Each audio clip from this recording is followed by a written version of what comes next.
Good evening, everybody. I see people streaming into the room, so we'll give it another couple minutes to make sure everybody's in. Thank you for joining us this evening.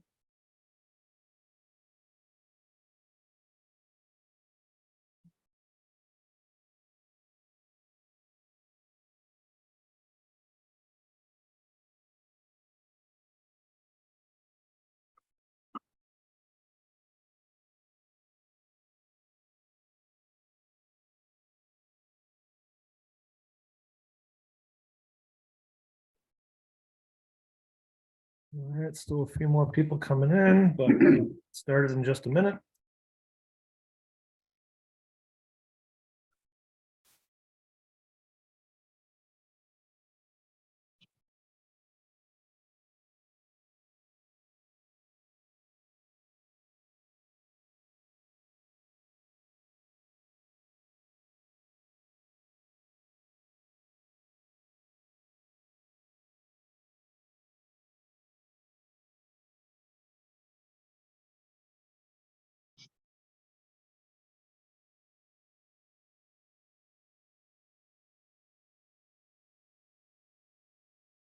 All right, we have a fair number of participants in the room at this point, so I think we can go ahead and get started. I'm sure more will stream in as we come through here.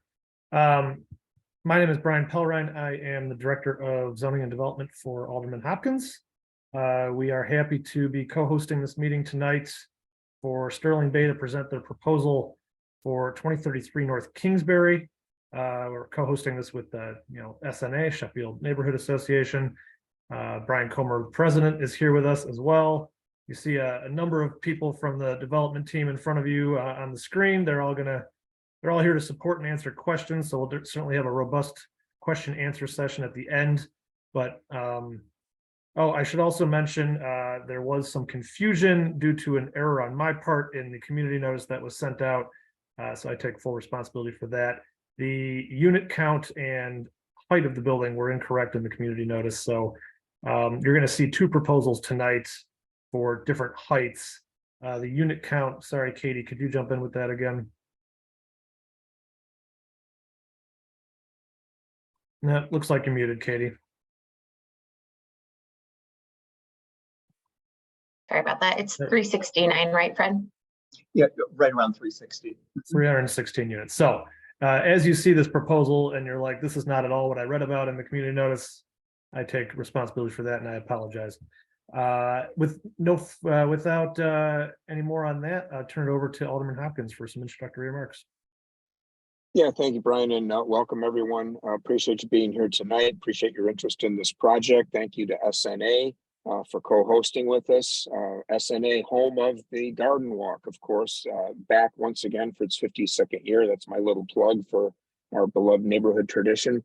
But we're here tonight to talk about something else that SNA has been involved in for 52 years, and that's neighborhood development. This is a proposal that's been around for a while.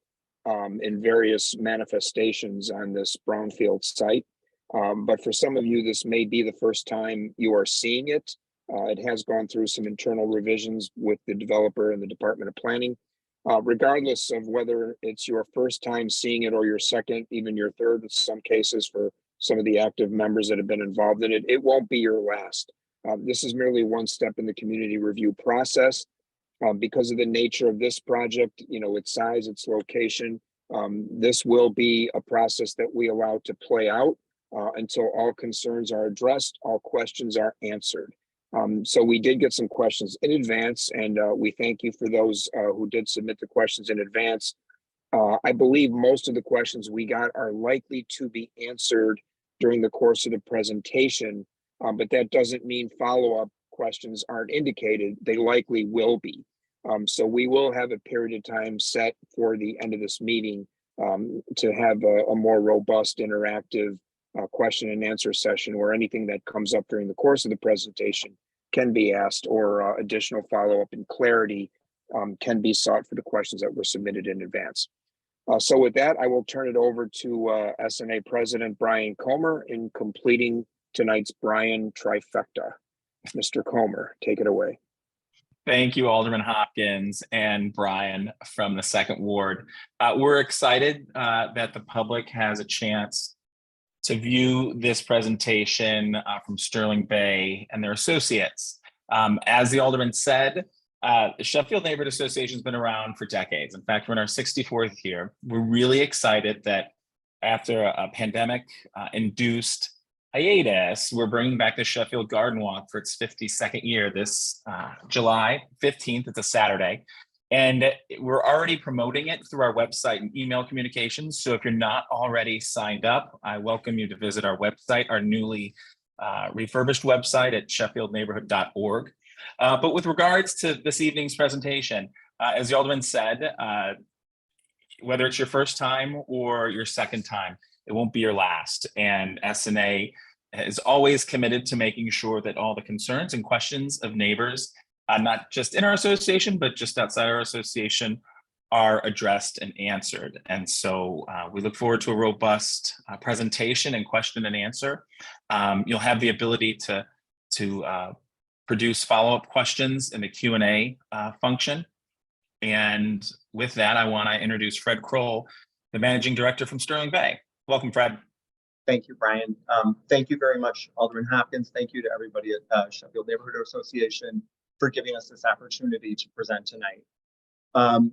As the Alderman had mentioned, over the past, call it 18 months, we've been working with the Alderman, the Department of Planning, and Sheffield Neighborhood Association on this proposed residential development.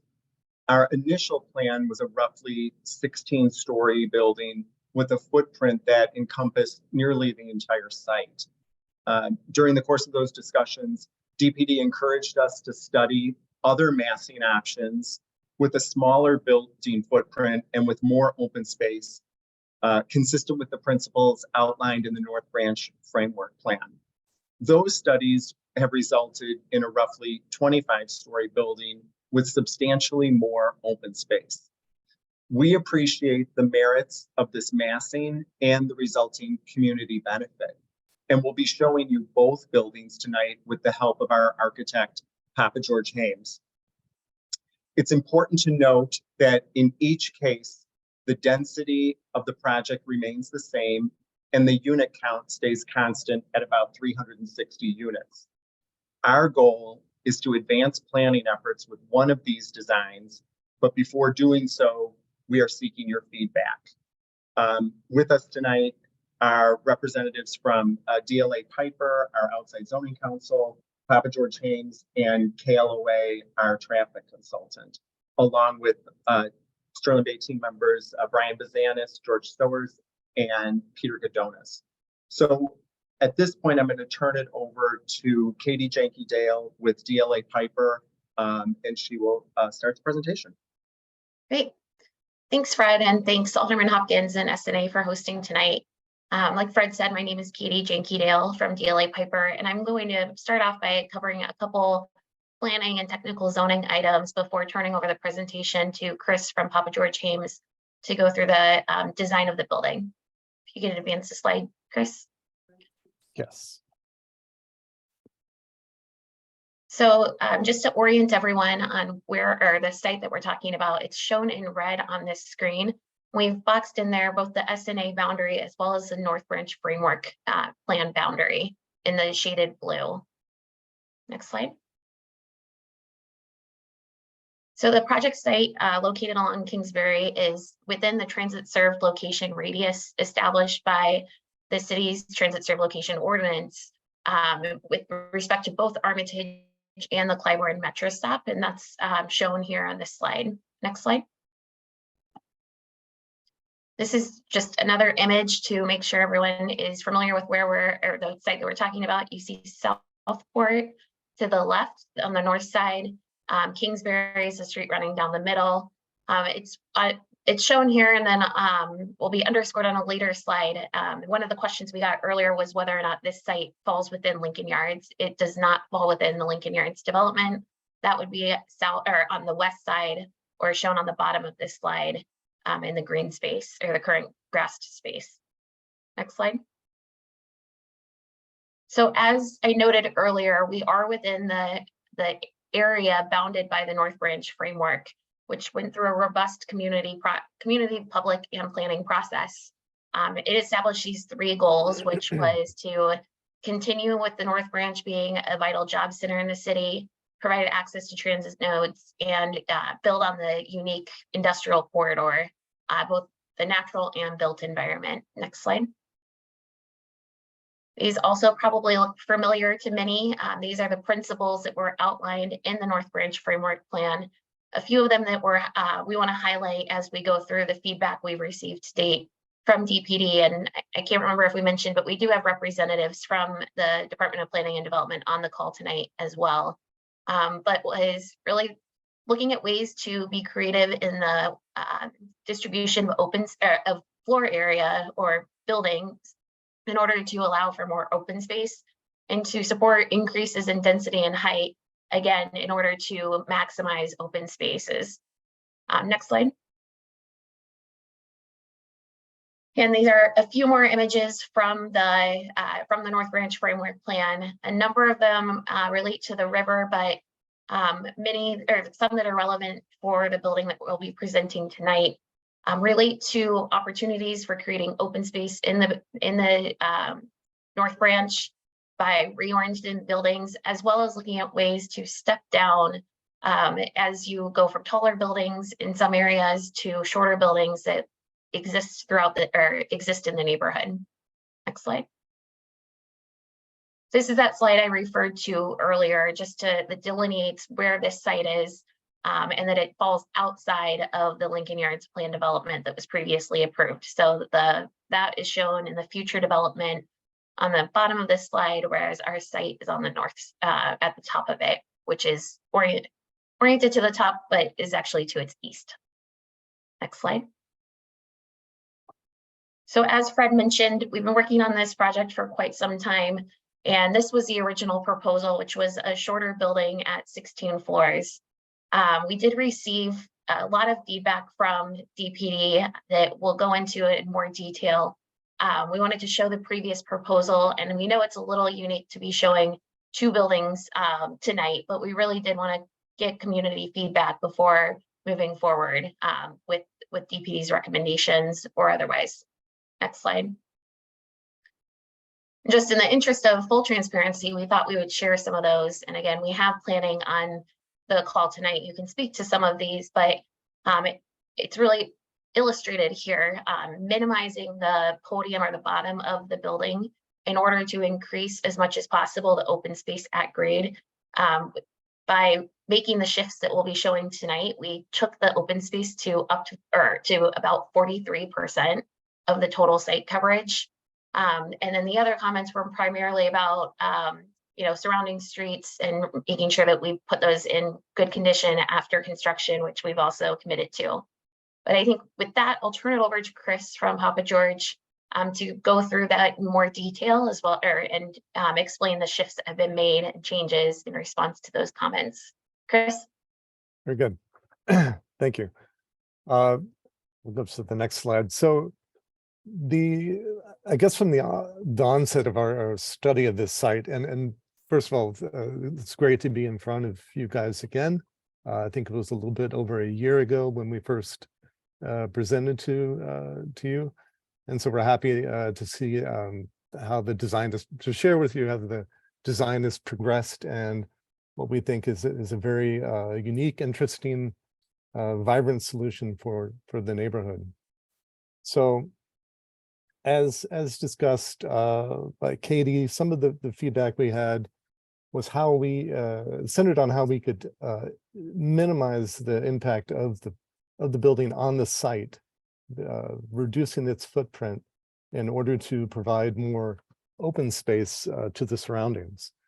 And so this first slide shows our current, where we are in the design process, our 25-story tower, where we're starting to look at ways we can break down the mass and give this building a uniquely residential appearance. And to go over some of the points from this again is a prior design. But some of the main design concepts that were driving the form of the building had to do with how we shift and break down the mass along the site. It's a long linear site and narrow as compared to the length. And we wanted to, how do we express the building from different vantage points? How does this not come off as a bar, as a wall? And so some of the moves you see in this plan were explorations on how to achieve that. The result of this longer plan was what we had is a pocket park on the southern end, where we had about 12,800 square feet.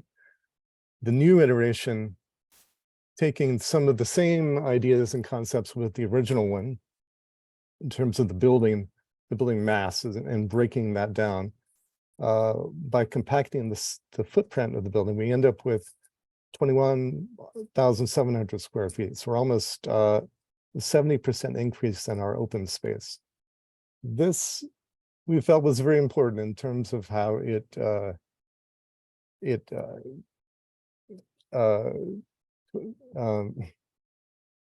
how the building would what's the word I'm looking for? I'm sorry. How about tie itself to the Tie future itself to project? yeah, correct. So these perspective plan views also show the difference between the two massing options. In the bottom, you can see the reduced footprint and how we begin to open up our view corridor from Clybourne into the Lincoln Yard site.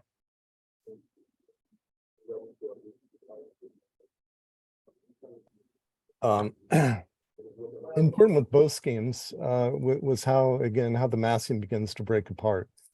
So you can start to see in these perspective views, outdoor spaces that happen on multiple levels. And in the top, we have a pool deck that's on the 10th floor, and the bottom one, we have a pool deck that's on the 24th floor. Both of them then also have outdoor terraces on the 3rd floor.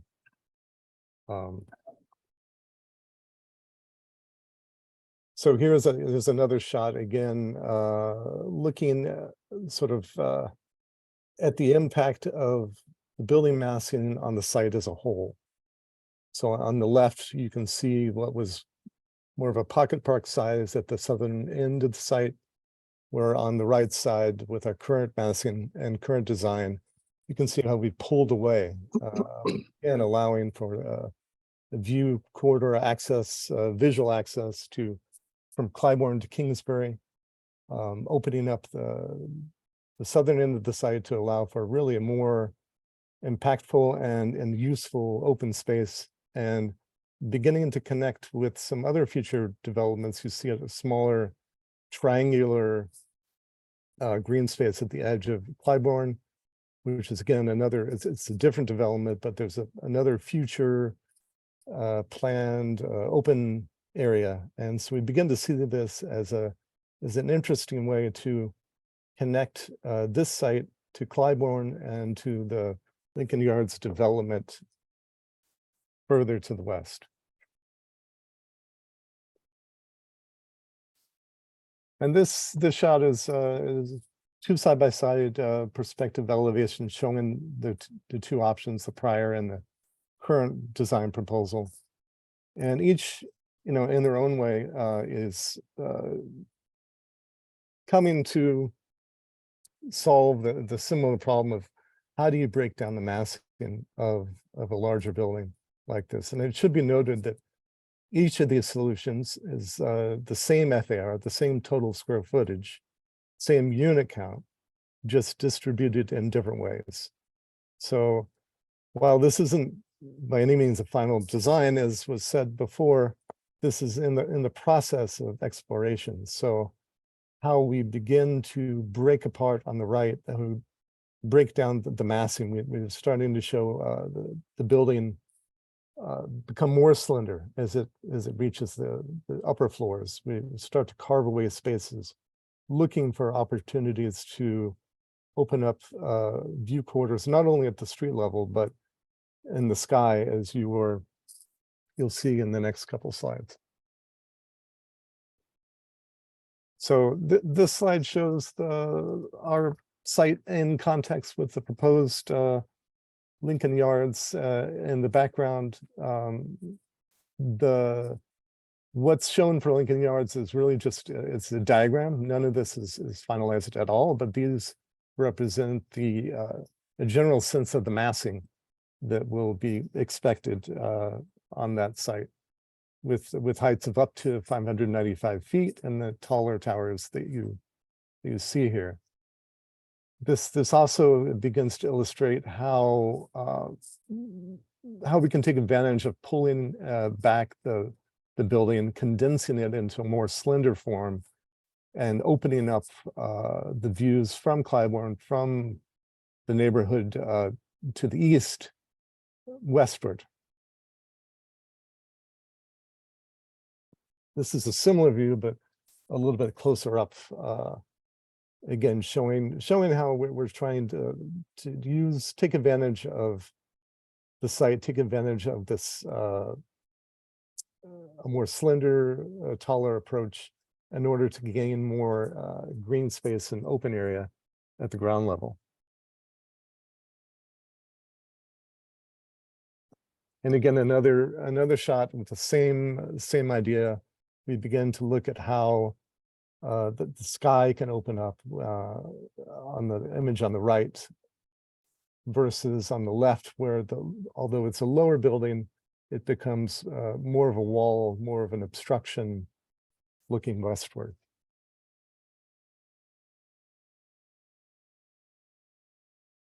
And this is a street level view taken from really a sidewalk view, taken from the same location, looking north at the building on the left, the prior design, on the right, the current design, and with the park in the foreground.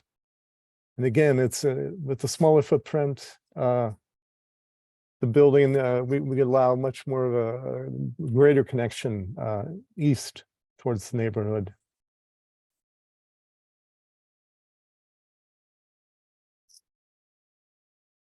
And a more pulled back approach, studying the massing of the site in context with the Lincoln Yards proposal and the neighborhood to the right.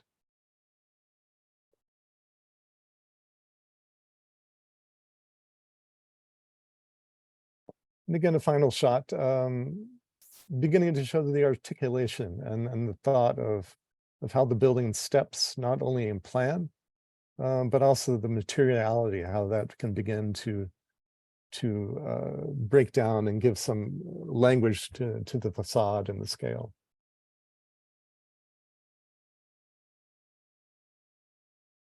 That wraps up our presentation. Brian Comer, were you going to facilitate the Q&A? Yeah. Okay. Well, Katie, thank you, and to Chris and to Fred for that presentation. I know we have had some questions just recently submitted in the Q&A. We'll certainly get to those, and if you have some, please, type them in. But I'm going to ask some questions that the community submitted before the meeting, and this may cover some of the questions you would come up with. And I know some of these were mentioned in the presentation, but we'll just ask the presenters and the subject matter experts to repeat that just for clarity reasons. So obviously, what's a concern of everybody in the neighborhood is traffic congestion. And so I don't think it matters whether we're talking about the 16 story building or the 25 story building, but what has the traffic study said so far? And was that traffic study performed with the other pieces of, well, the pieces that would be in Lincoln Yards just across the street, and other developments that are also in the works in the community, i.e. Webster Place and the other larger scale developments that aren't a part of Lincoln Yards? And when were they done? And what did they say? Louis, with us tonight is our traffic consultant, Louis Abuna with KLOA. Louis, Yes. Yeah. Yeah, I'm here. Thank you. Yeah, this is Louis Abuna with the KLOA. Thanks, Brian, for these questions. So we have done a preliminary traffic study that looks at the impact of this proposed development. We looked at the area, along Kingsbury Street from Clybourne all the way down to Cortland. We looked at the intersection of Magnolia and Clybourne and Magnolia and Cortland. We included a couple of developments in the area. The 2032 North Clybourne Avenue, and the food and beverage site at the corner of Cortland and Kingsbury. And we also included some of the developments that have been announced within Lincoln Yard South. So we included those traffic volumes in the background conditions, as well as we would normally do, is we kind of increase the background traffic over a 5-year period, just to kind of account for other regional growth in the traffic.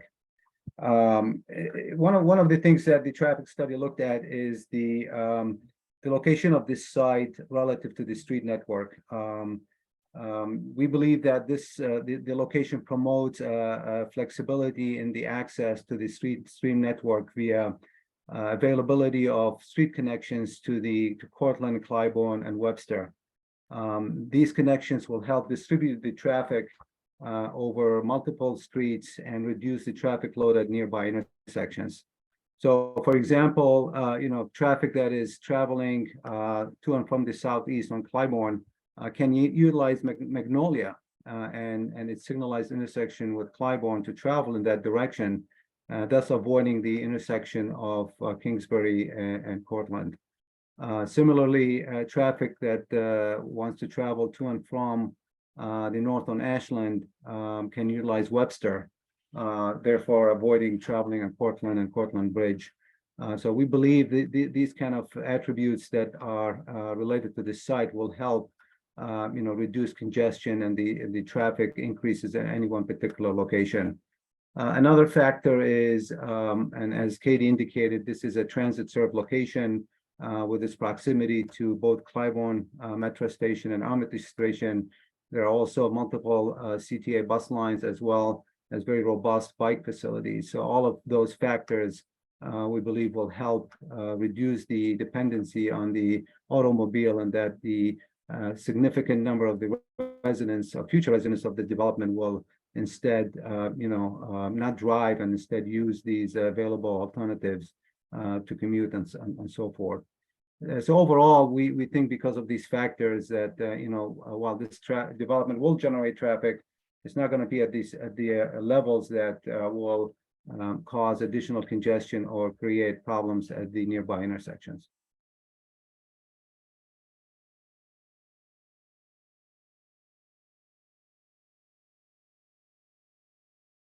Sorry, Louis, thanks for that answer.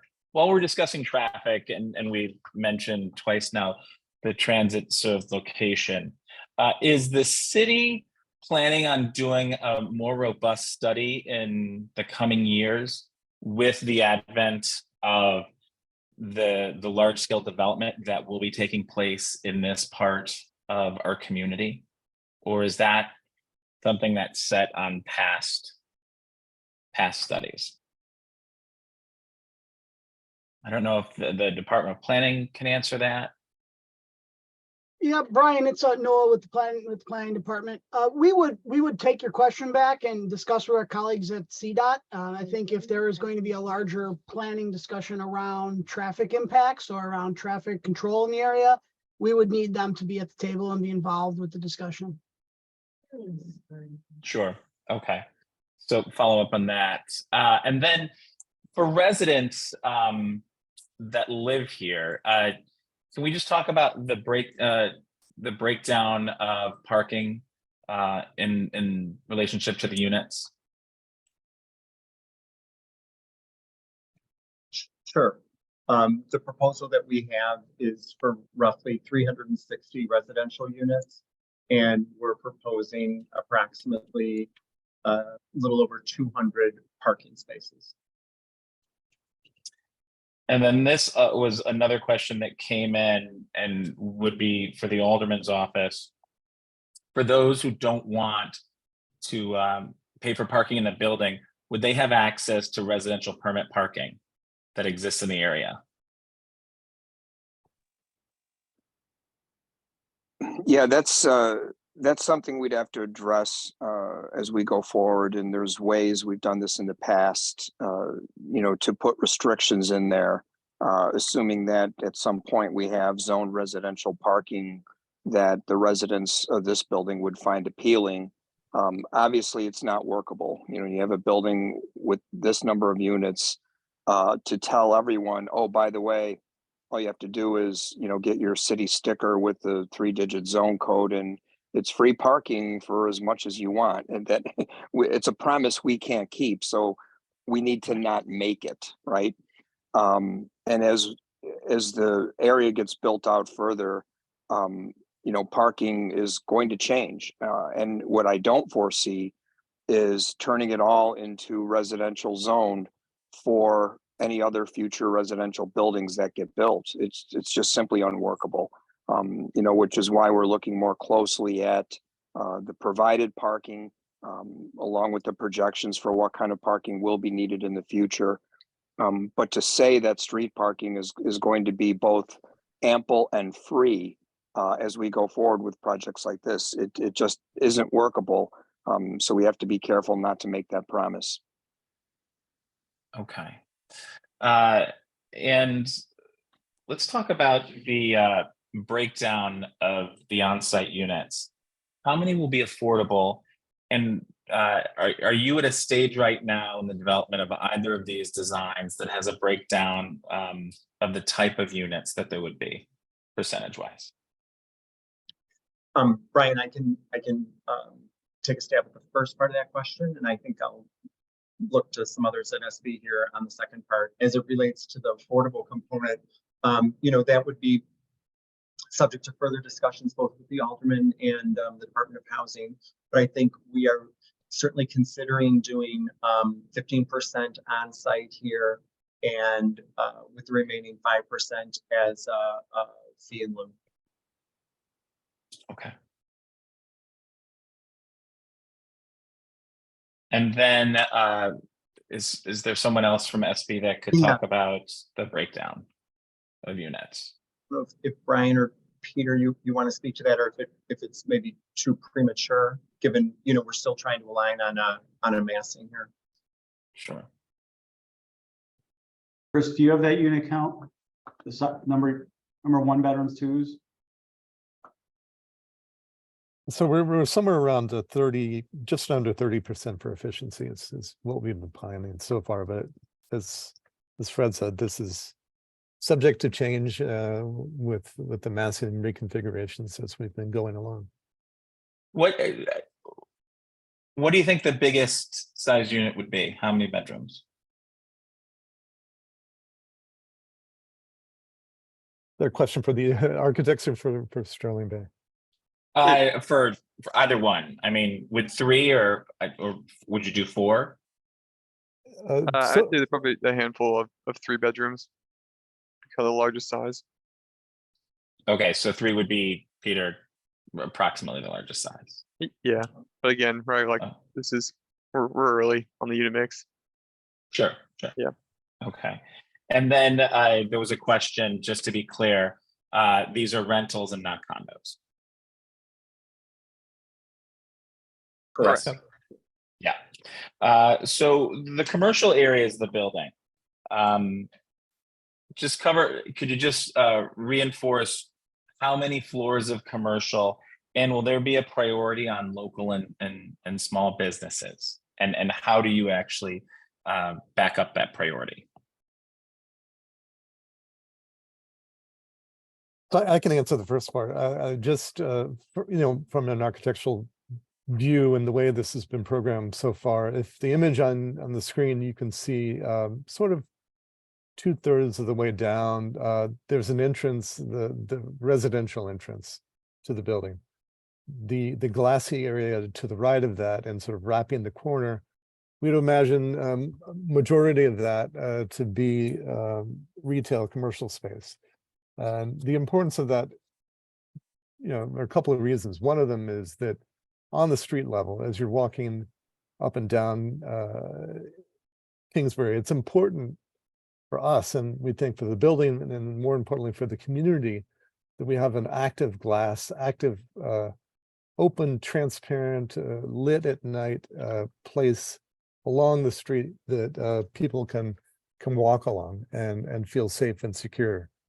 And the corner, it could be a lot of different things. One thought we talked about it at some point was this could be a nice cafe or small restaurant, something that turns and orientates partially towards the open area at the southern end of the site, but as well, the whole building, in fact, pulls away from the property line to allow a greater depth and a front yard, if you will, for different activities that might occur.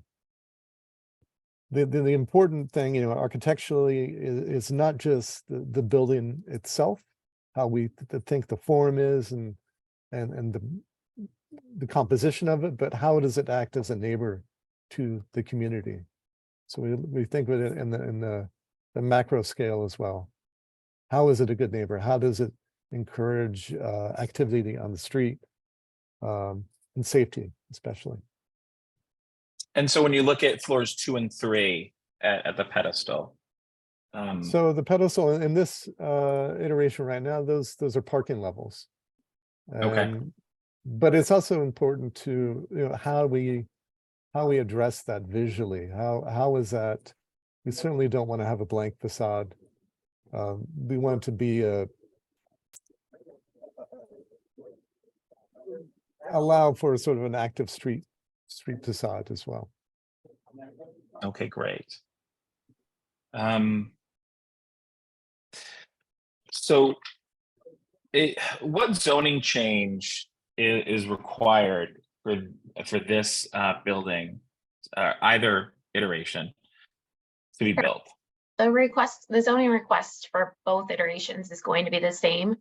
It's currently zoned M22, which is a light industry zoning district.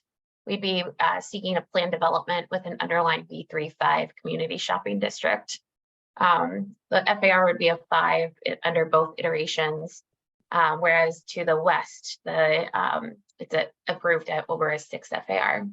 So it would be stepping down towards the neighborhood with respect to FAR. Great. Well, Katie, that leads into the next question. So I'm glad you mentioned FAR. So you just shared that the FAR is going to be 5.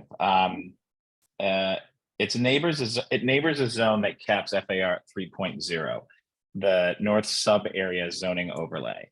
The North Branch Framework Plan instructs to step down height of buildings to transition to scale to adjacent neighborhoods. Behind these buildings are 1-story shops, and on the other side of Clybourne, there are single-family homes within RS-3. Another residential development in there is a single-family home. Another residential development in the corridor, which doesn't even neighbor other low-rise residential. Triangle Square tops out at 7 stories. To conform to the North Branch Framework Plan, are there plans to step back the height to 3 to 6 stories, something to conform with the neighboring max 3.0 FAR? It was a question submitted. I saw that question come in. I think just to clarify, while the overlay to the west is capped at a 3 base FAR, it allows for up to a 3.5 bonus FAR, which would allow for an overall 6.5. The PD was approved at less than that. It was scaled back as a result of community feedback to a 6.28. But just to clarify, the allowed in that overlay is the 6.5 overall, consisting of 3 base, 3.5 bonus. And So I think that that was what some of the diagrams we were showing, which, you know, when we're reviewing projects with DPD, we look not only at existing context, but also what else has been approved in the surrounding context. And that's what we were trying to show with a number of these diagrams, where to the west, it's approved at a maximum of 595, how this would be stepping down from that maximum approved height in height as you go to the east to the lower scale neighborhood. Okay. Let's talk about the park space, or the open green space. There's not park space, and this is a submitted question. There's not park space within the walk shed for this building beyond a Clover Play lot. Is there programmatic, are there programmatic plans, Fred, for the park space in either design? And what will be people's access to it? Yeah, at this point, there aren't programmatic details. I think, you know, we're still working through the overall massing and what is available in terms of overall open space. What we can say is that it will be publicly accessible open space. And so people who rent the building will not have priority over the general public? They will have similar access to other community members. Okay, great. But now, if these move forward, one of these move forward, will there be programmatic planning for that space? Like active, or will be just more passive? Like, here's this, you know, green grass, couple Right. trees. Yeah, I mean, you know, hopefully it allows for a little bit of both. But again, we haven't gotten to that point. Okay. Another submitted question: what school district would serve the units in this building? Oscar Mayer and Burst schools are already over capacity. Has there been talk with CPS about accommodating the influx of population, not only just from a building like this, but obviously other buildings to come? Yeah. Well, so this project, you know, along with other PDs, would be required to perform and submit a school impact study as part of the PD process. So at this point, you know, we haven't had any further conversations beyond that. Once we have a plan to move forward with, we would engage that school impact study. Okay. And that's something, just to let everybody know, obviously the neighborhood association would be concerned with, as well as the alderman's office. So that would be a very robust conversation with the neighborhood stakeholders. There was a question submitted. What would be the timeline, you know, if approved? How long would a project like this take to build? Peter, do you want to weigh in on that one? Yeah, so the goal would be spring of next year, be probably the earliest, and roughly about 20 months for construction duration for either of these schemes. Okay.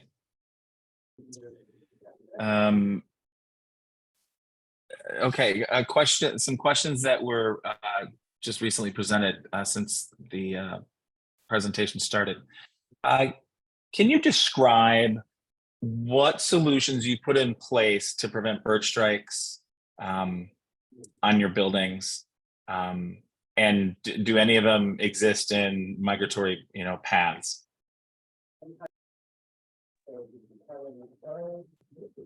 I can answer part of that.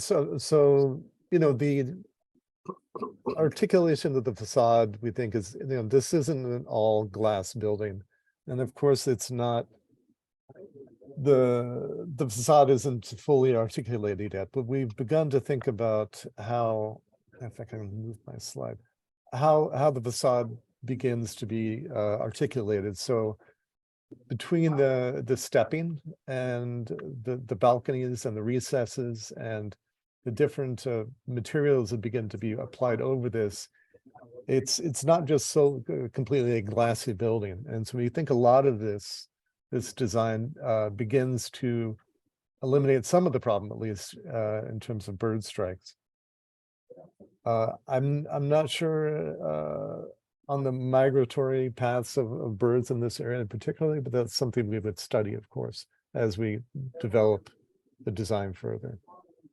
Sure. Yeah, I can briefly address that as the chief sponsor actually of the bird safe building ordinance and also the sustainability ordinance, which is currently being amended to codify some of the design guidelines that currently exist, where most of the architecture community has voluntarily complied with bird safe design guidelines that have been promulgated by the department. So now we're just looking to codify them.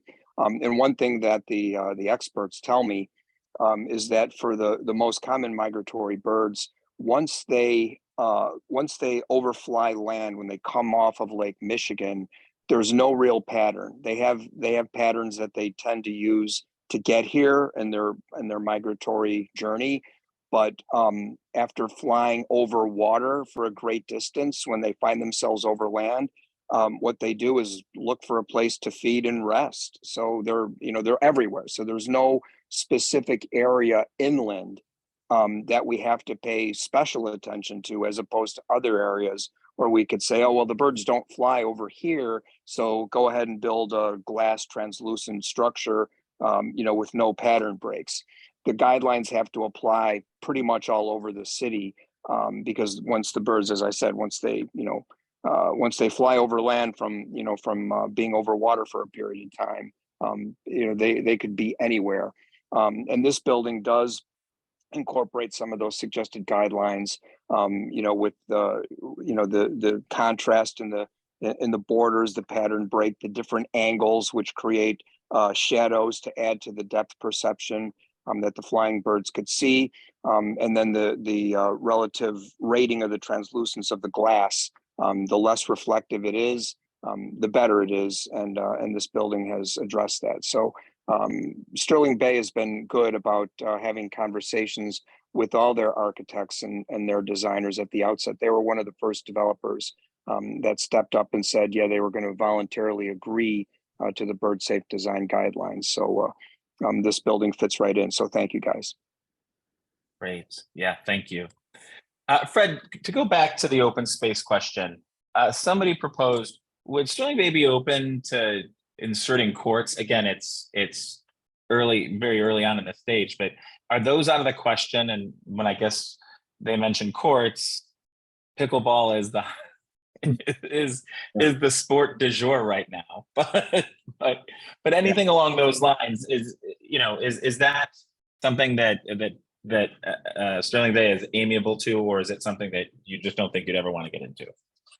Again, I think it's a little early at this point. I think there's a variety of things that we could implement there. I think we want to make it as accessible to as many people as possible, given the space, as it relates to the overall site, I think is generous, but we're still talking about roughly 20,000 square feet or so. So, I think we, as I said, want to make it as available and welcoming to as many as possible. Okay, great.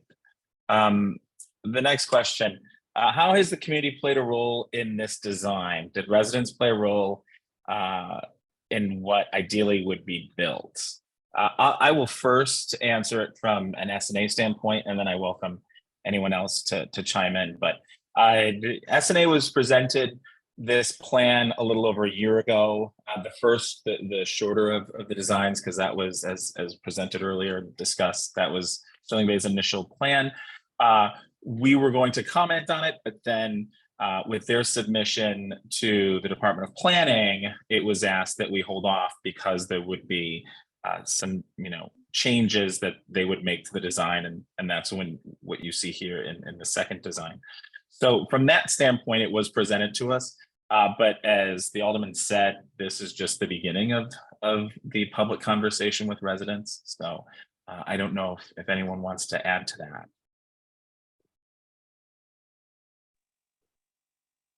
Yeah, Okay. I'll add to that. Oh, sorry. Sure. Yeah, what I heard initially, before some of the residents that I engaged with had even seen the design, the first question was, how much open space? You know, we heard that enough that I had to bring that back to the developer and said, you know, guys, as you know from what you just went through, open space is a top issue. And if you're going to build something, and the answer to the question, is there any publicly accessible open space? And the answer is no. That's really not going to go very well. So in order to create that open space, they had to shrink the amount of the building footprint that covered the parcel. So that's what resulted in those initial design changes. It was community feedback at the very earliest stage in this process before people had even had an opportunity to review some pictorial renderings of the proposed building. Yeah, and I think that goes not just for this building, but for all the buildings that are proposed in the area. I think everyone feels that's certainly at the top of their list, if not second. Okay, the next One question. thing Go ahead, Ted. I'd like to talk about is, because it came up before, is the entrance into the garage for this building. We have a drawing that shows an entrance on Kingsbury, but we also, if you look at some of the drawings, it shows that the entrance should be in the alley behind this building. And there are various questions about that because of the use of that alley by the other buildings on the other side of the alley, and the width of that. And then there are questions about the entrance on Kingsbury somehow maybe being a impediment to having some traffic flow for public transportation or something else on Kingsbury. So thought we ought to get a little bit of dialogue about that here for our people in the audience, so they're aware of the issues here. Yeah, Ted, you're a mind reader, because that was top. That was next question. Okay. Well, I was getting anxious here. Thanks for the question. It's a great question, Katie. Yeah, so just to clarify, we would have the garage entrance on Kingsbury, and then the loading dock, which, given it's a residential building, there wouldn't be a ton of, trucks coming in and out like you would see in maybe a commercial more commercial development. That would be off the alley. I saw someone asked about, if there's going to be cut throughs to Clybourne, and a big part of why we're trying to put the passenger vehicles on Kingsbury is to avoid that. It's unlikely trucks would take that, commercial trucks using the loading dock would make that cut through, but passenger vehicles may be more tempted to do so. Keep in mind, this is a mid-block site that is over 600, almost 650 feet of frontage on Kingsbury. So we put a lot of thought about where to put those access points. And like Ted mentioned, the condition of the alley is not the best. It's pretty narrow and pretty heavily used by a lot of the commercial users. But that said, we should mention that is something that we're still reviewing with DPD and CDOT as part of kind of the overall project. And Sterling Bay, I don't know if you guys wanted to add anything there, but I think if not. Also, I'll just note that part of the parking stalls we would promote for retail access. So we would want to have easy sight line to understand where someone pretending to or wanting to use that retail could access the building.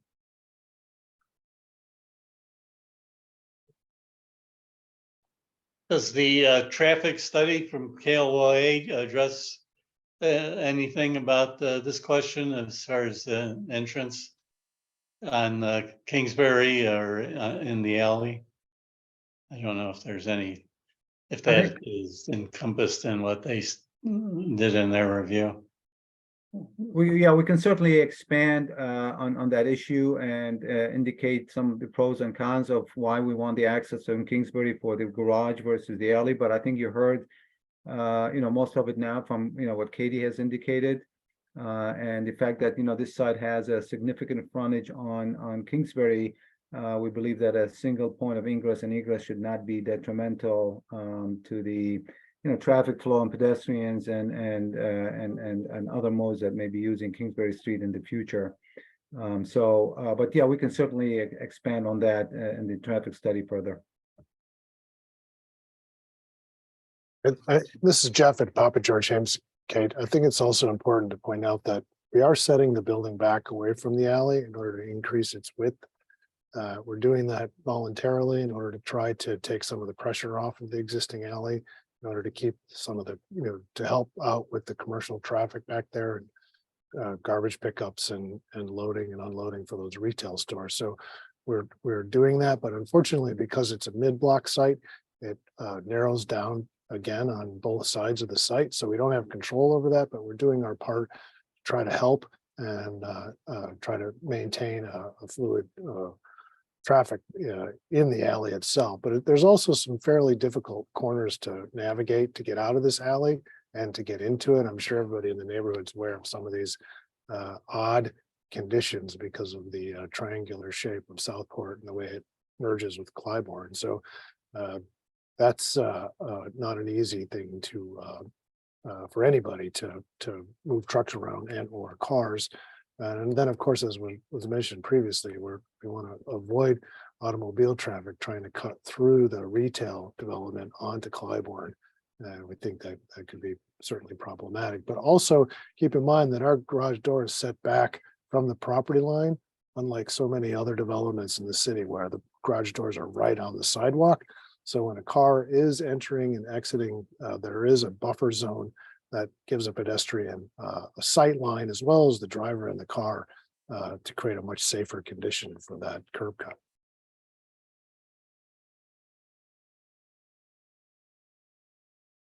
Anyone else? Okay. Let's see here. Next question.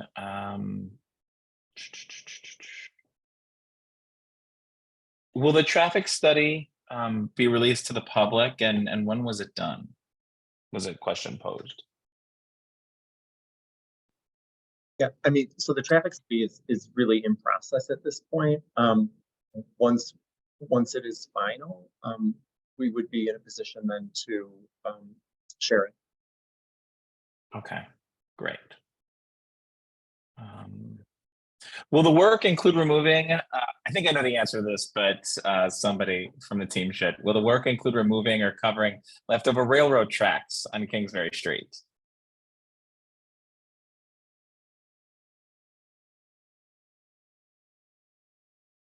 Hi, this is Brian from Sterling Bay.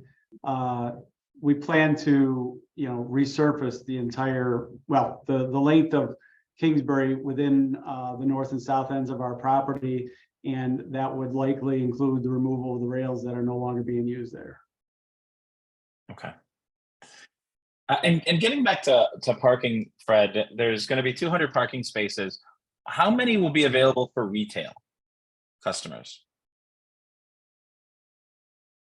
Ultimately, I don't think we have that answer at this point. I think that may depend in part on the user or users that we have in the retail space. But it's something that we're obviously mindful of, both for the tenants that would be operating in those spaces, as well as potential patrons. So more to come on that. Okay. And then in relationship to this building, we have the Cortlandt Bridge, and maybe the city's best to answer this. Do we know when that will be shut down for renovation? Brian, it's Noah. I don't have the exact answer for that for you. We'd have to check in with our CDOT team, but I will tell you that all of those specific developments, the bridges and the extension of 606 and some of the street work and signals that are going through the Lincoln Yards proposal, they are geographically triggered. So when a building that is in that exact proximity comes online, then those improvements have to be done. I know Cortlandt is set. It is set to be done, and I know CDOT has plans for it. I just don't have dates for you. So do you think so what I'm hearing is that it wouldn't go online until a building is completed, or once a building, they break ground on a building? That street is already under plans to be done. So, but other various ones are planned to be done as they come online. Okay, okay. Yeah, my office sometime published a schedule for all the bridge work, including Division Street, which, you know, there's some preliminary prep work being done there. And we've been insisting on, you know, updates that would give us some reassurance that we're not going to see multiple bridges spanning east-west direction being taken out of service or restricted at the same time. Cortland was originally supposed to start this summer, and that's been pushed back because, you know, the Webster project was delayed, so it had a domino effect. We'll get back with CDOT and see if they have an estimate for the new start date. But you know, everything was delayed due to the supply chain issues that we experienced on the Webster project, and also on the rail corridor project. I'll just express some of my frustration. There is a federal law that requires the railroads to pay to remove those rails once they abandon the line, but it's almost impossible to enforce. And in this case, the last operating railroad went bankrupt and liquidated. So, you know, there's no blood to get from that stone. So we've had to pay for it ourselves. As a matter of fact, I've since removed the rails where they cross Clybourne.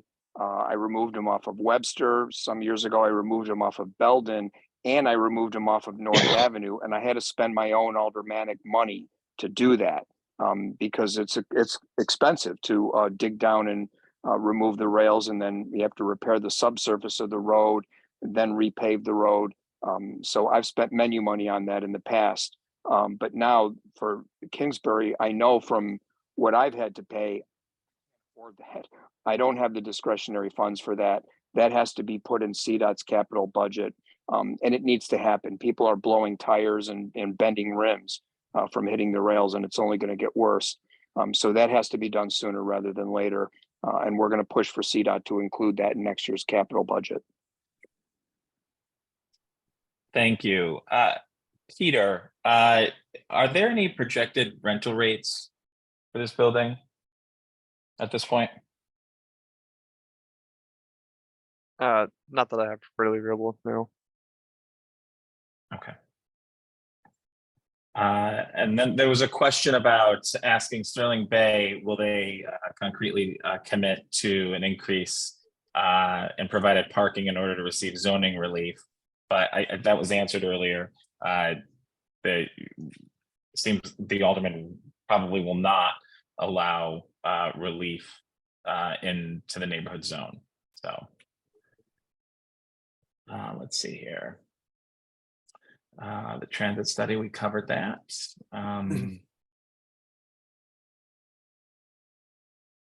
I specifically asked the open space question because I find that much open space added to new developments consists of grass and trees that few people use. Recreational facilities such as fields, courts, playgrounds, grills, covered areas, etc. I would rather have a larger building with more living and commercial space. Okay, that was not a question.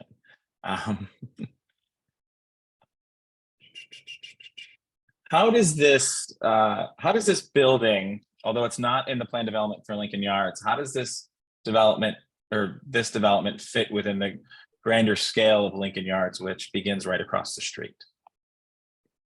Or Chris, do you want to go back to those slides around the end of the presentation where we show this massing in context with the approved massing to the west?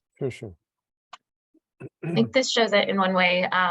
You know, we're at, if even at the tallest proposal, the taller proposal that we're that's on the table, we're at 275, whereas just across the street, it's approved at up to 595. So, you know, about, you know, less than half of the scale that's approved to the west. And Katie, those are, you know, those are not landlocked designs right there. Those are just placeholders. Yep, that's just showing the maximum heights, and you know, we'll go through the site plan approval process when we have buildings proposed there, and we'll include this and other additional context when we do that as well. And when we talk about open space, and as folks can see in these designs, Will there be a concerted effort to sort of visually, connect these open spaces, from the ground level where people can see like, oh, there's space over here, space over there, that they don't have to sort of feel like they're doing a Where's Waldo to find the open space? Absolutely. I think that's best shown on, I think it's slide 8, Chris. Not only does it connect to the proposed future open space in Lincoln Yards to the west, but there's also with the Annixter building some open space along Claiborne where they had proposed a food court or some sort of food user. So it really does allow for the 3 sites to really connect and visually and operationally. Okay. Yeah, I'm sorry. And there was a slide 8 either, wasn't it? Here. Do we know who's financing this project?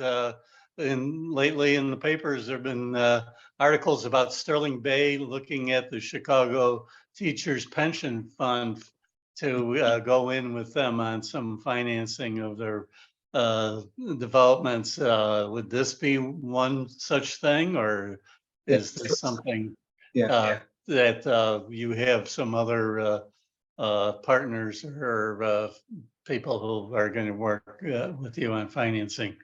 Right. So, as Katie had mentioned, this is not within the Lincoln Yards plan development.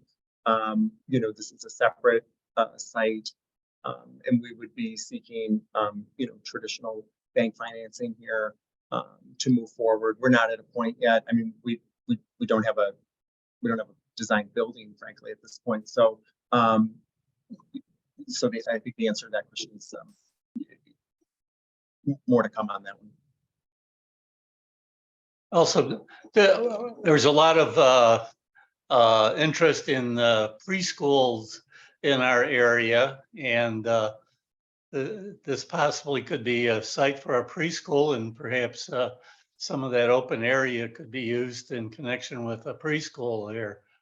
So maybe that's something you might want to think about as far as possible use for the main floor there. Noted. Next question. And this is probably towards Alderman Hopkins. What metrics are you using to evaluate if Sterling Bay development will be a positive impact to our surrounding community? Same I do for any development. It's a question of balancing the needs of our city to create a vibrant, growing tax base and allow for residential growth. People still want to live in Chicago, believe it or not, despite the headlines. There's still demand for housing. So meeting that with a minimum adverse impact on the community, it's really the same. It's the same criteria that I use for small projects or so-called mega developments. It's just a question of finding balance. Going back to my earlier comments about the open space, that's why I put that out there. At the outset of this process, that was something that community members really vocalized and expressed an interest in seeing. So I simply passed that along to the development team. So it's really straightforward. It just gets complicated when you start getting to the level of detail, which is where we're at now. We're trying to resolve the goals that I think we all share, which is to have a livable, sustainable community, and also a forward-thinking community. That's one thing that really was discussed quite a bit during the discussion of the Lincoln Yards PD. Trying to design 20 years out into the future, thinking about what the next step will be. Parking is, relevant to this particular site, but it should bear mentioning that the main parking structure in the Lincoln Yards footprint is designed to be obsolete. It's designed to no longer be needed for parking within 20 years. So building that type of sustainable urban environment where people can, live, work, and play in the same area, have all their needs met, without having to jump in a private vehicle, 3 times a day, is part of that. It's part of that larger discussion. And I think this building fits into that conversation, even though it's just outside of the Lincoln Yards footprint. So yeah, we have to do 2 things simultaneously. Get beyond our immediate local concerns about how the traffic's going to impact us because we live, a quarter mile away. And how does this fit into the overall fabric of the city? And is it a benchmark for the future? And if so, is it the right thing? Is it the future that we want to see for our city? And answer those questions simultaneously. So, it's just a question of a balanced approach, coming from 2 different perspectives. And that's something I've tried to do during all the development proposals I've had to review in my time as alderman. Thank you. Getting back to being a car-centric community, how involved has the CTA been to this point in discussions about how their services can be useful and critical in helping alleviate traffic that's coming from this building and any other building in the area? Yeah, and this may be a question for DPD to talk about more big picture, but CTA does attend every intake meeting for every plan development. They have a representative there. I think part of the reason for their presence is to, make sure that they're aware of what's in the pipeline and coming online. I don't know if Noah or Heidi have anything. We haven't had any other beyond that kind of initial meeting that we typically have for projects. We haven't had any additional discussions with CTA, but maybe DPD has additional coordination with them. Yeah, Katie, that's actually a good start to the answer. Noah with DPD again, is that we do, CTA does work with our department. We invite them to all the project intakes. They do want to know the capacity demands that may be generated from every project so that they can plan accordingly for future routes or future bus stops. Their prime concern, when these projects first come in, are impact on the existing stations or station locations, or what happens during construction to those stations so that they remain accessible. And then obviously knowing what's within their walk sheds for their stations. So they're involved to the point that they then take that information back. And unfortunately, they don't discuss with us how they plan their routes or how they lay out new bus places, but they're involved and they're part of the process.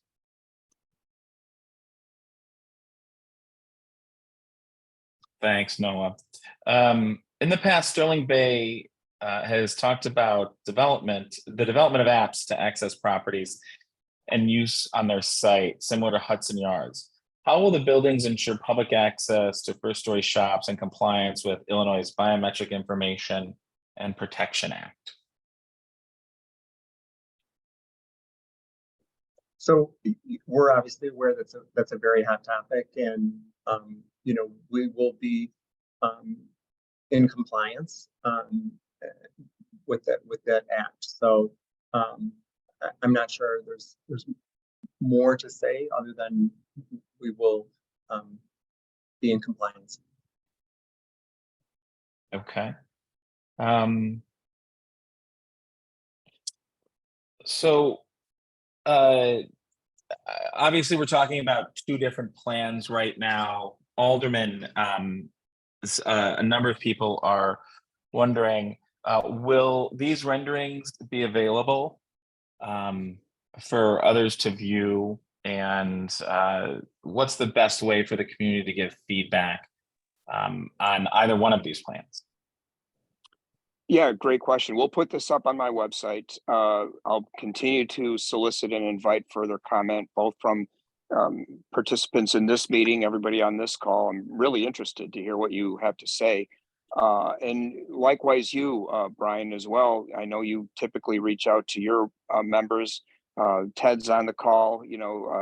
He has a few, of his colleagues that he routinely talks to when you guys, try to formulate a position on a project like this. So for active SNA members, I'd like you to do 2 things: communicate with me directly, but also be an active SNA member and help SNA formulate a position that you can take publicly on this project. So we all have a lot of work to do here going forward.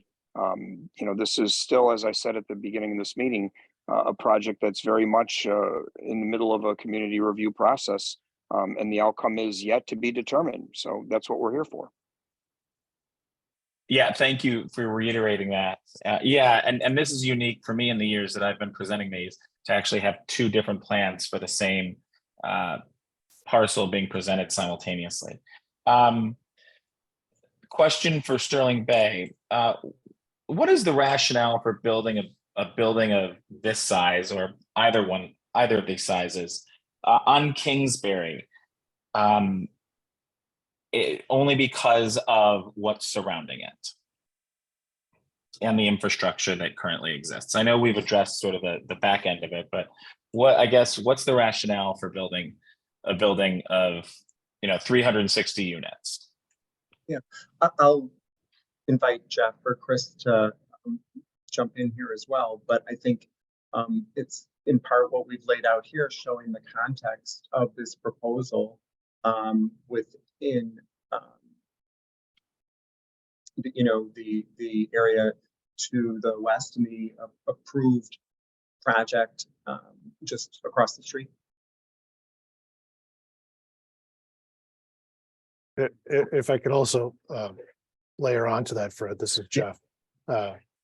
What we know about master plans like this, and what we've certainly learned from doing a few of them in the city, is that residential projects like this help to support commercial use.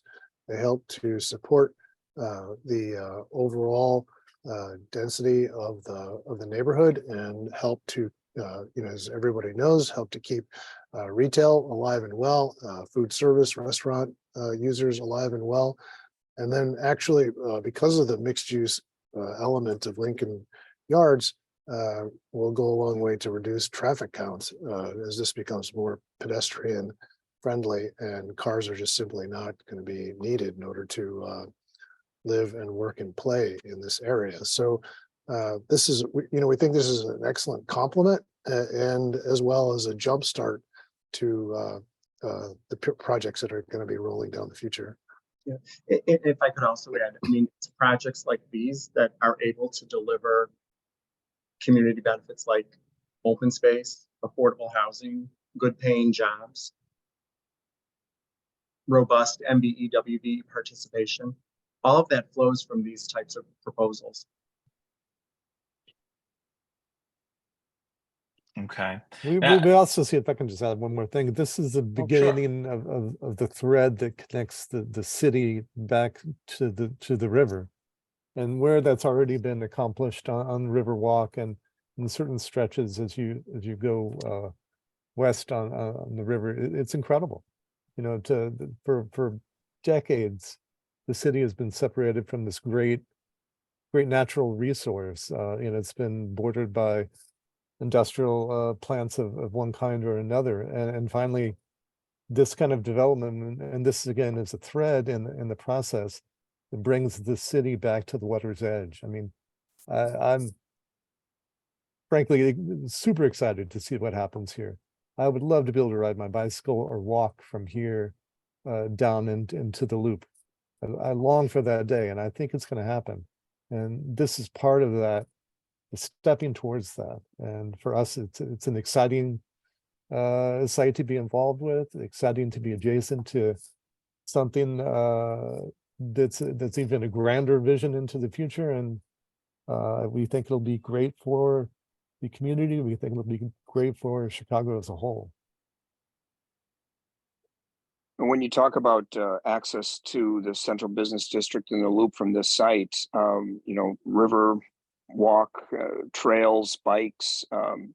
Please don't forget, we have a planned transit corridor here along Kingsbury. And as a matter of fact, during the recent planning for the eventual casino at Chicago Avenue in Halsted, steps have been taken to preserve some of that corridor, which will then be used for the light rail or whatever it turns out to be accessing the loop and crossing the river at that location. So that plan is very much alive, remains on the books. Funding is the challenge there, as it is for, you know, a lot of the infrastructure projects associated with this. But that's something that we are protecting, and I'm looking forward to being able to take that light rail corridor from this area downtown eventually. Does that light rail corridor, or let me rephrase it, does the garage being on Kingsbury affect the ability of light rail to go down Kingsbury at that position? I think if you look at the path of that's proposed for the light rail, or whatever it's going to be called in the future, there are a number of other curb cuts, you know, all the way up and down that corridor. So I would imagine that whatever gets designed in the future can accommodate curb cuts, or it should, given beyond this project, there are a number of other curb cuts that they'll have to contend with. So I wouldn't think that there would be, that this would cause issues that wouldn't be able to be resolved similarly. Okay, thank you. Fred, this clearly is not part of the Lincoln Park or the Lincoln Yards PD, but across the street. And there's a question, would this trigger a movement on any Metro Clybourne stop improvements? This building? Yeah, so obviously we've been encouraging that for quite a while now. Some improvements at the existing Clybourne station, and you know, we're hopeful that something is able to start there soon. I don't have details at this point to share, but I think it is developments like this and other projects that help to spur that on and to show the need for that and the future demand. Thank you. Just to follow up on the Kingsbury corridor, do we have a link to direct people if they want more information about what the idea or the just where the light rail planning is at this stage, Alderman? Does the city have one for that? I'll do some digging. It's Noah from Planning Development. I think it's up on one of CDOT's sites. Let me try to do some digging before the meeting's over here. Okay, and even if not, we'll make sure that everybody who's on this call gets it, just to make sure. But thanks for asking that question. I thought that was a really good one. Let's see here. You know, we've covered essentially every topic that has been asked. Let me just see this last one.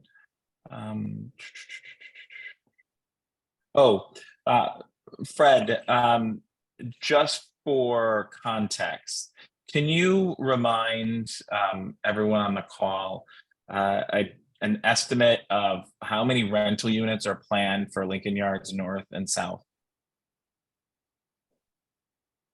Sure. The plan development itself allows for up to 6,000 residential units within North and South combined. Okay. Great. So the rest of the questions that everybody has submitted, and thank you so much to everyone who has submitted questions and comments. Essentially every topic that's been proposed so far has been answered.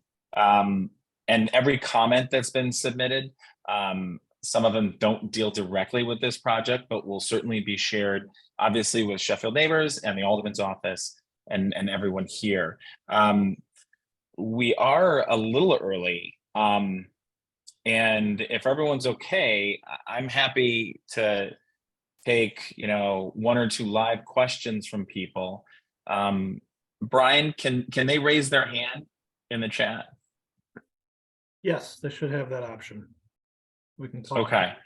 I'd also like to share, we have somebody on the Q&A here who did share a link here for the North Branch framework plan. So Noah, if you're still digging, maybe that's what you were looking for there. That's a good plan. I mean, that has some info. I was hoping for a more direct link, but that'll work at least for the general specifics. Yes. All right. Well, thank you, Kate, for submitting that. We will, in what's posted on the Alderman's website, we'll make sure that whatever links we have in regard to that are included as well. So thank you. Let's see if we. Oops, sorry, I muted myself. Let's see if we have any hands up at this point.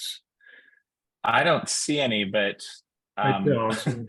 we just and we ask that you ask questions, and we'd like to try and extrapolate as much information from the subject matter experts on the call right now about this project. But that doesn't mean you shouldn't share your comments with our neighborhood association and the Alderman's office, because we absolutely want to hear everything you have to say. Absolutely, and for the Alderman's office specifically, give us a call, send us an email. I'll be the person to chat with you about that. I'm there Monday through Friday, 9 to 5. So whatever you tell me, I pass along to Alderman Hopkins. All right, we do have Perfect. Molly Fleck. Yeah, we have our first Molly Fleck. Okay, I just allowed you to unmute, Molly. Hello. I just had a question about the parking. I think you said is it 2 stories or 3 stories of parking that's proposed? And is there, why was the parking put in a podium as opposed to being underground parking? Good question, Molly. Thank you.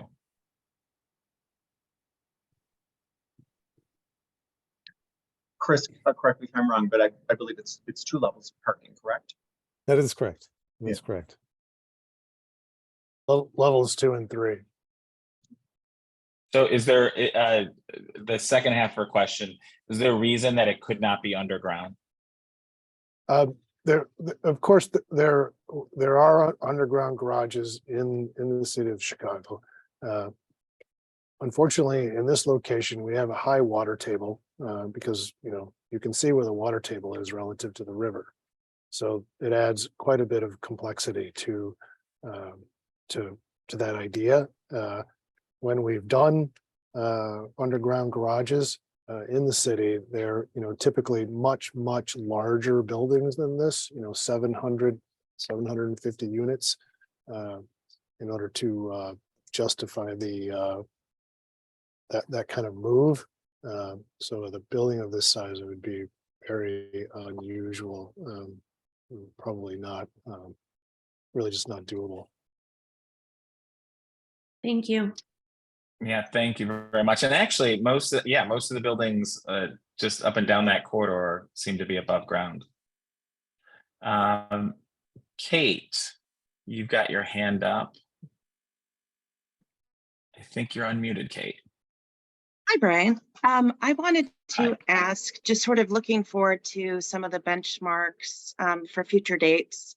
If SNA will be hosting some more meetings, if we should give all of our feedback to you and Alderman Hopkins, or if we can reach out to Sterling Bay and the DPD, like would they be receptive to some feedback? And also, could you remind us a little bit about the process? Like it'll go to the Plan Commission, which will have to approve it, and then to City Council.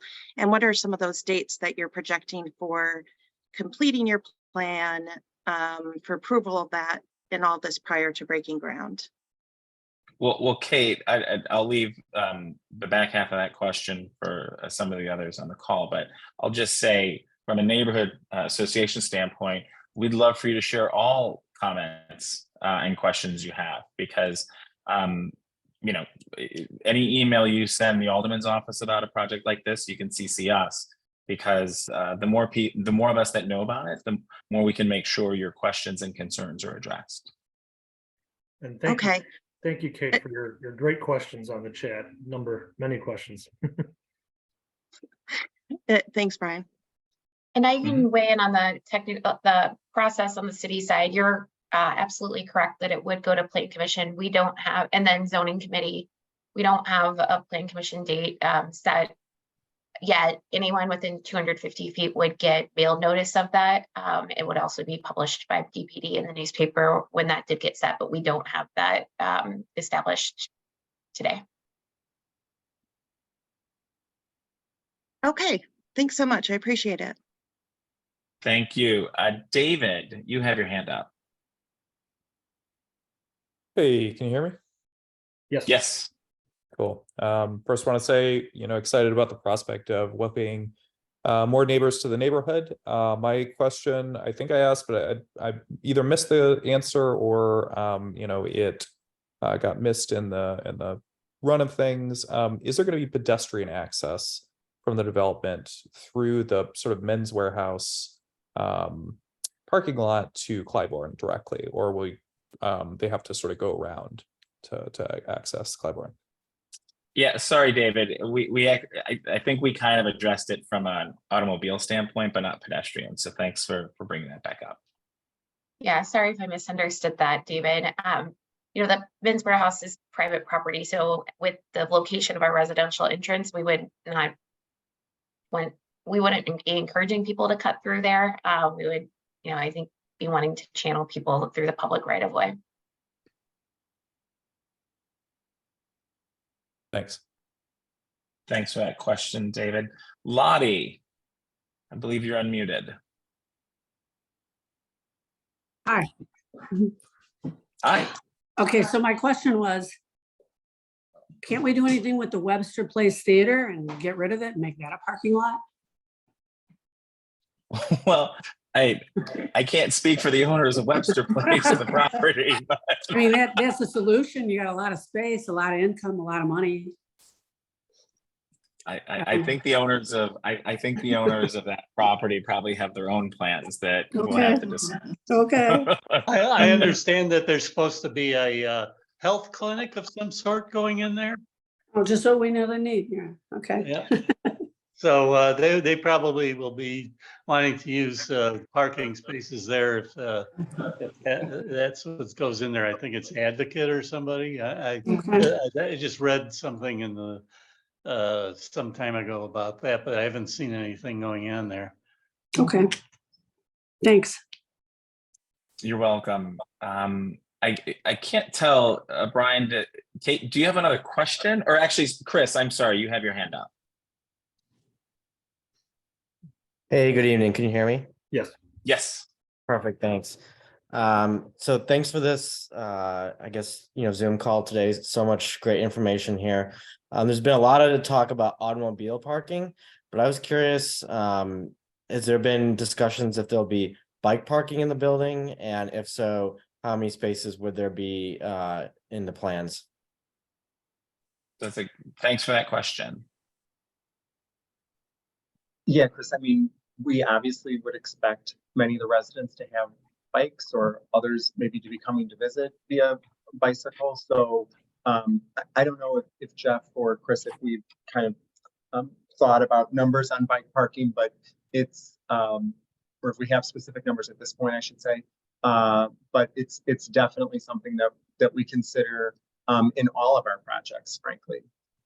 Yeah, I think that the trends are more and more people are seeking out alternative modes of transportation other than automobiles, and bicycles are a big part of that. I myself ride my bike to work every day, and the need and the demand by residents is for a more and more robust bike parking, not just parking spaces off the street, but some secured area. So I think that's definitely would be something that would have an important factor into the design of the building.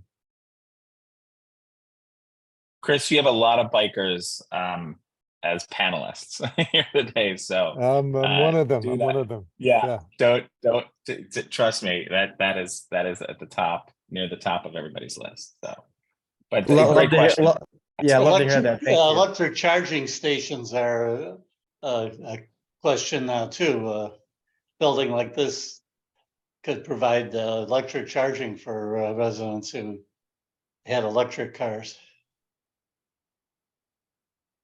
Perfect. So those are the only hands that are raised at this point. And, I think we've covered a lot of ground tonight. So I want to thank everybody for attending. I want to thank the panelists from the city, from Sterling Bay, from the Alderman's office, to co-hosting this meeting with us. And I want to thank all the attendees in the neighborhood and maybe outside the neighborhood for listening. As Alderman Hopkins said, this is just the first meeting, and obviously there were 2 plans presented. But that doesn't mean it's just 2 plans. There's going to be a more robust conversation with the community, and we look forward to being a part of that. And I hope that you stay tuned and stay engaged, because that's what we need. From a neighborhood association standpoint, we are only as strong as those who get involved.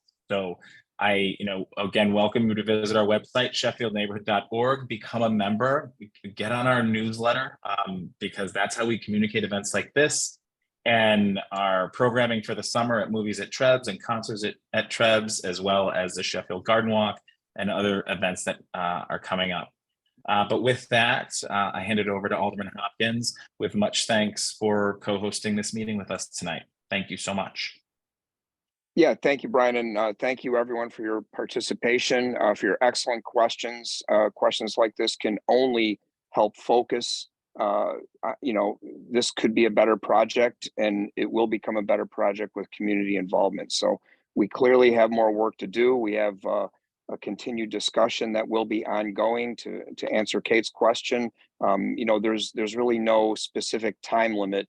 The community review will take as long as it needs, and I'm committed to allowing that to continue as long as there's questions and issues that remain unresolved. We'll continue to provide a forum to resolve them. So thank you, everyone. I look forward to seeing you at the Garden Walk, right? July 15th. Absolutely. See you then, everybody. Absolutely. Also, 2121 Clybourne pickleball courts. We have a meeting coming up on that next, what is that, the 21st of June? So Yes. Yeah. There's a lot of community meetings, a lot of people interested in coming into the neighborhood, which excites us because we're always looking to make the community better. So thanks, everybody. Thank you, everybody. Appreciate it. Everyone. Thank you.